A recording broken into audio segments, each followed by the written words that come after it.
Good afternoon. This is Sunday, May 22nd, 2011, and you're tuning in to another edition of Tetaruga's Weekly Boxing News. This week on boxing, yesterday was action-packed day.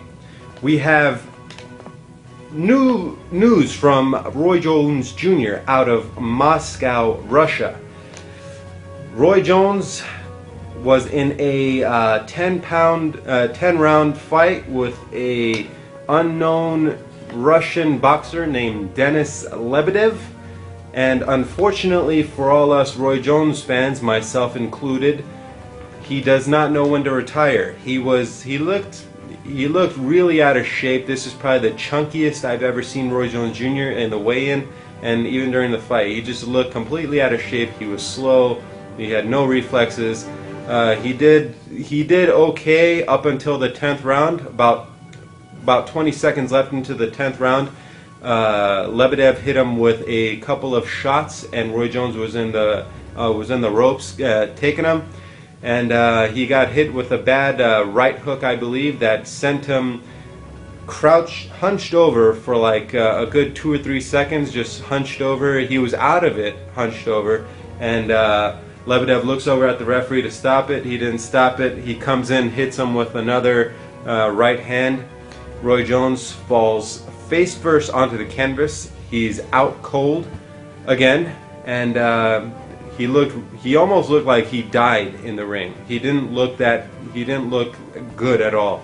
And but they finally got his consciousness back, and then they sat him up, and the guy said he'll see how he feels. If he wants to continue, he'll still continue. I can't believe he still doesn't have the answer of whether he should box or not. He's done. His career is over. Roy Jones, you were the best. You were my idol in the late 90s, early 2000s, but it's time to hang him up, buddy. You're just tarnishing your legendary record. You're getting beat by nobodies left and right. This is probably the 4th or 5th time you've been out cold. How many times commissions all around the world need to stop granting this guy a license to fight, because he is seriously putting his life in jeopardy, and there's no point for him to fight at all, and no one even wants to watch him fight. It's just horrible. Moving on, Chad Dawson versus Adrian Deconew. Chad Dawson looked a little bit sharper with Emmanuel Stewart in his corner, and he basically outboxed Deconew all night. Deconew did land a few hard shots that wobbled Chad Dawson, but overall Chad Dawson's height, his jab, he's a little more ring savvy. He kept running, basically backing up from Deconew, and took his game plan out of there. Pretty boring, lackluster fight. Chad Dawson is a pretty overall, he's not pay-per-view material. He's not that entertaining to watch.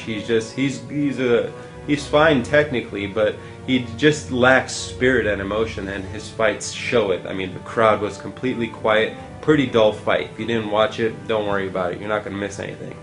On to the main event of that night, Pascal Hopkins 2. Great fight. Great fight. If it's on YouTube, if it's up on YouTube or anywhere else that you can find it, make sure you watch all of it. It's a great fight. It was interesting because during the HBO face-off, Hopkins was telling Pascal that he's only a 4-round fighter, and lo and behold, this fight, he's a 4-round fighter again. A little bit better than he did last time, I thought. Not really, because he didn't get any knockdowns against Bernard Hopkins, but he really hurt Bernard Hopkins bad several times in this fight. Shots that Bernard just was not taking that well. Bernard Hopkins also hurt Pascal in the 3rd or 4th round with the overhand, like looping right hand that pretty much stunned Pascal, and Pascal was holding on for dear life. And you know, they went back and forth the beginning rounds. To Pascal's credit, I gave Pascal all 4 of the first rounds, maybe even the 5th one. But after that, Bernard Hopkins just took over. He made adjustments. He beat Pascal every single round. Up until the 12th round, which I also gave to Pascal. The 12th round, Bernard Hopkins looked like he was going to get knocked down again towards the last final minute of the fight. Pascal was putting it all on the line, and just wasn't enough. Bernard has his number.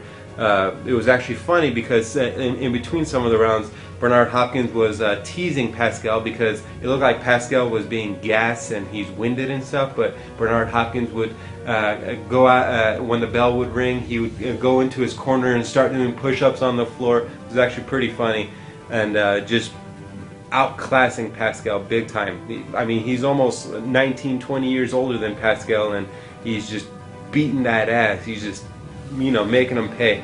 But that doesn't mean Pascal's career is over. Pascal, he even said it, he's in the post-fight interview, that he's green and that he needs to adjust, and fighting B-Hop was actually good for him because he gained a lot of experience, which is true. I'm pretty sure he has he's going to be a lot sharper and he's going to hone his game up a lot better. So, you know, interesting to see where Pascal's future goes after this fight, after this loss. And Bernard Hopkins, he called out Chad Dawson and Lucian Bute, which are both going to be really good fights. And he said he's going to retire when he's close to 50. And if he's beating young guys like this right now, I don't see why he should retire. He's a really exciting fighter to watch.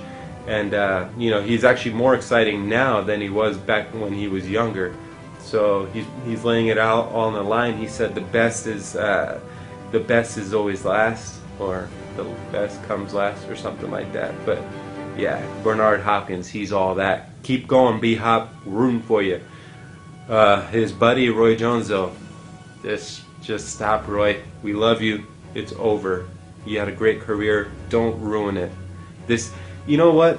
A lot of these older fighters, they that were really good in, like Roy Jones was inhumanly good when he was younger. His reflexes, everything. He didn't really have technical, sound boxing ability. Roy Jones never kept his hands up, never had a really good jab that he worked off. He relied on his athleticism and reflexes to take him to the top, which worked. But once you get old, those reflexes and everything, they're gone. They're not the same anymore. You can't fight. And he never had a technically sound game. He's over. He needs to stop. Roy, we love you. Stop doing this again, please. No boxing commission should allow him to box ever again.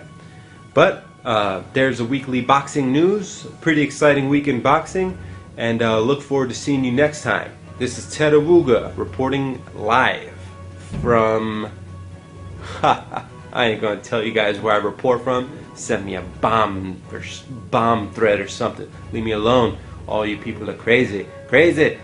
No, but for real. Thanks for watching, and tune in next time. This is Ted Awuga. Peace.